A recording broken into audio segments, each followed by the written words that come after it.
Good morning friends, welcome back my YouTube channel.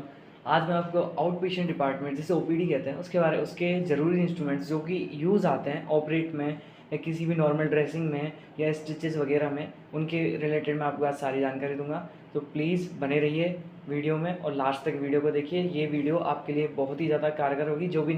जो भी student RHS BSc nursing entrance exam की तैयारी करके एक गवर्नमेंट कॉलेज में जाता है, उसके लिए जब उसकी क्लिनिकल ड्यूटी लगती है उस दौरान उसकी जो ड्यूटी ओपीडी के अंदर लगती है, जो इमरजेंसी ओपीडी के अंदर ड्यूटी लगती है, उस दौरान उसको जो इंस्ट्रूमेंट यूज़ आते हैं जिससे वो दूसरे पेशेंट की ड्रेसिंग, स्टिचेस या दूसरे जो भी अदर उसका प्रोसीजर होता है उसको करने में बहुत ज़्यादा इंपॉर्टेंट जो इंस्ट्रूमेंट यूज़ आते हैं मैं उनके बारे में आज सारी जानकारी आपको इस वीडियो के दौरान दूंगा। तो प्लीज़ बने रहिए इस वीडियो में।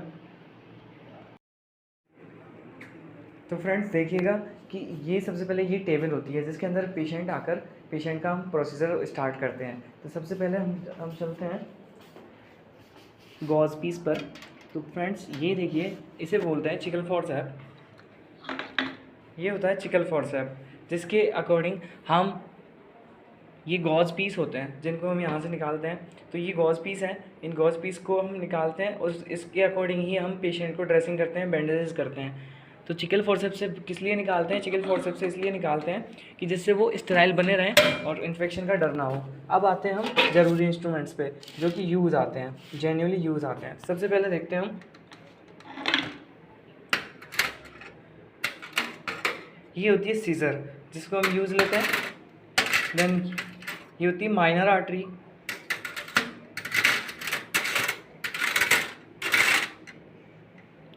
तो फ्रेंड्स जेन्युइनली ये देखिए, ये होता है टूथ फॉरसेप जिससे हम स्टिचेस वगैरह के अंदर जब हम स्टिचेस करते हैं किसी पेशेंट को तो उस दौरान हम इसको यूज़ लेते हैं।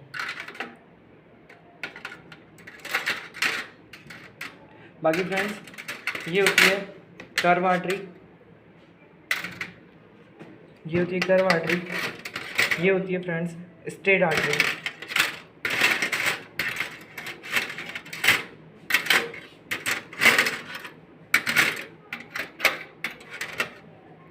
और ये होता है कटर, स्किन कटर, जिस जगह से हम कट लगाते हैं किसी भी स्किन पर वो स्किन कटर होता है।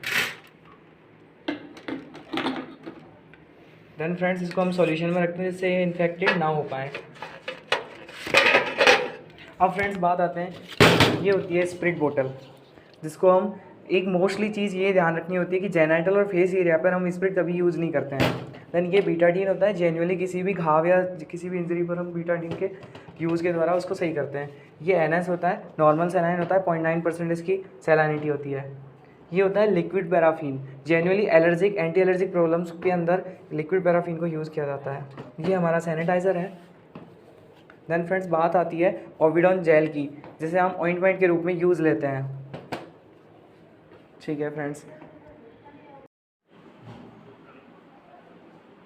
तो फ्रेंड्स बात आती है अब मॉनिटर की। मॉनिटर के लिए बात करते हैं तो सबसे पहले अपन देखते हैं कि ये होता है कफ, ये BP कफ होता है। BP कफ्स के अकॉर्डिंग हम मॉनिटर करते हैं BP को। और ये होती है मॉनिटरिंग मशीन जो हमें उसका डाटा बताती है कि किसी पेशेंट का BP कितना है और उसकी रेंज कितनी है और वो लो है कि हाई है।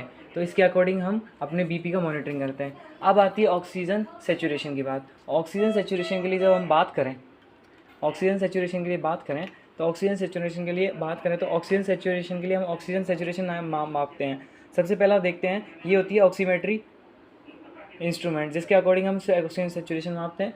ये BP के लिए मॉनिटरिंग होती है। ये होता है वैक्यूम मशीन जिसके अकॉर्डिंग हम गॉज पीस को वैक्यूम करते हैं। ये ऑक्सीजन सिलेंडर होता है। ये होता है कार्डियक बेड जिसके ऊपर पेशेंट को लिटाया जाता है। ये होते हैं डस्टबिन्स जिनके अकॉर्डिंग हम अलग अलग कलर के हिसाब से अलग अलग जो वेस्टेज होते हैं उनको अलग अलग उसमें डिपॉजिट करते हैं। ये होता है सिरिंज कटर, ये डिफिब्रिलेटर होता है फ्रेंड्स। अब हम बात करते हैं इंजेक्शंस के बारे में। इंजेक्शंस के लिए आपको बता दे रहा हूँ मैं। सबसे पहले देखते हैं, ये कैनुला होता है फ्रेंड्स। तो कैनुला की बात हम करें तो कैनुला की रेंज जो होती है, गॉज के अकॉर्डिंग कैनुलाज होते हैं। ये होता है फ्रेंड्स 22 गॉज का कैनुला। तो हम देखते हैं कि जो कैनुलाज होते हैं वो 16 गॉज से लेके और 24 गॉज तक होते हैं। सबसे पहले हम देखते हैं, ये 22 गॉज का कैनुला होता है। IV कैनुला होता है, इंट्रावीनस फ्लूइड के अकॉर्डिंग हम फ्लो करते हैं अपनी वेन्स के अंदर। ठीक है फ्रेंड्स। अब बात करते हैं इंजेक्शंस की। सबसे पहले आता है डाइक्लोफेनिक का इंजेक्शन। डाइक्लोफेनिक इंजेक्शन जो होता है ये पेन के लिए आता है, कि पेन में यूज़ होता है। बाकी सारे इंजेक्शंस की पूरी डिटेल जानकारी यहाँ पर है। ये होते हैं इंजेक्शन से सिरेंजेस जिनके अंदर हम फ्लूइड इंजेक्शन वाले फ्लूइड को अंदर भरते हैं और पेशेंट को हम इंजेक्ट करते हैं।